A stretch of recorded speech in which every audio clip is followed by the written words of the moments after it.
Marami ang humabol na makabiyahe sa mga terminal at pantalan ngayong bisperas ng Holy Week long weekend. Ang bilang ng mga bumabiyahe sa PITX, posible pa raw mahigitan ang 200,000 pasahero nung nakaraang Semana Santa. Saksi si Oscar Oida. Naghahabol na makabili ng bus ticket ang ilang pasahero sa Parañaque Integrated Terminal Exchange o PITX ngayong Miyerkules Santo. Tulad ni Nicole na hindi raw agad nakabiyahe noong weekend dahil may pasok pa sa trabaho. Sayang naman po kasi yung sweldo ngayon, kaya pumasok na lang po ako. Ngayong araw inaasahan ng dagsa ng pinakamaraming pasahero ayon sa pamunuan ng PITX. Kainang alas 6 ng gabi pa lang, umabot na raw ang bilang ng mga pasahero sa 157,000. Posible raw nitong mahigitan ng 200,000 biyaherong naitala noong nakaraang taon.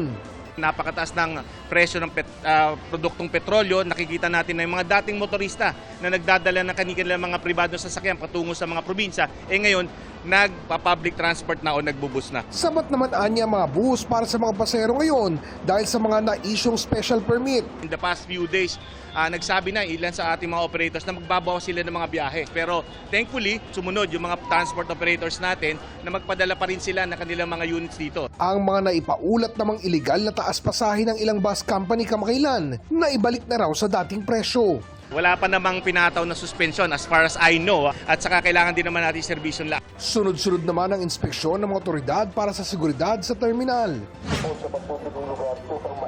Nag-ikot din ang PNP sa ilang bus terminal sa Quezon City. Gumamit na sila ng placards para magpaalala sa publiko na mag-ingat. Yung pananamantala ay palagi po ang ating kapulisan dyan na nagbabantay. We assure you at this point in time, wala pa pong direktang banta sa seguridad dito po sa Metro Manila. Ikinatuwa rin ng mga driver ang patuloy na dagsa ng mga pasahero, lalo't akala raw nila ay magiging matumal na ang biyahe. Maraming pasahero sa isang terminal sa Marikina. Ilang bus na biyaheng Visayas at Davao ang naantala dahil umano sa naantalang biyahe ng mga barko. Gayunman, maayos ang kabuuang sitwasyon ng terminal doon. Fully booked din ang biyahe ng mga barko kanina sa Manila North Port. Ayon sa Office for Transportation Security na nag-inspeksyon doon, wala namang naitalang di ka nais-nais na pangyayari. Namigay rin sila sa mga pasahero ng go bags na maaaring paglagyan ng gamit at maging floater kung kinakailangan. Naka-heightened alert din ang mga otoridad sa lahat ng paliparan sa bansa ngayong Semana Santa.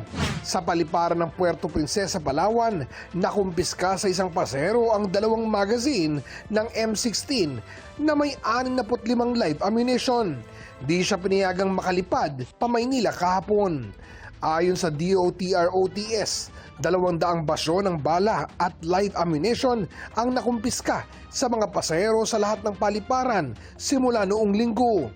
May nasamsam ding 13 cartridge ng liquid marijuana at 3 piraso ng drug paraphernalia mula sa isang pasahero sa Mactan, Cebu International Airport noong Lunes.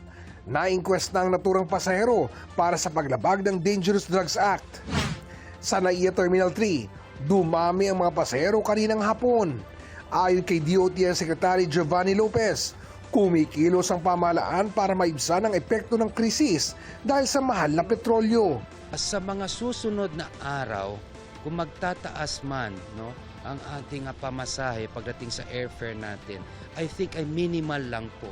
Kasabay ng pagdagsa ng mga pasahero, nagdagdag ang Bureau of Immigration ng mga kawani. Umabot na raw sa 112,000 passengers ang daily average sa 3 terminal ng NAIA ngayong Semana Santa. Nagsasabay din po ito ngayon sa mga nagpupunta ng bakasyon. Kasabay din po nito, alam po ninyo, meron tayong repatriation ngayon na nangyayari. Ako si Oscar Oida, ang inyong saksi.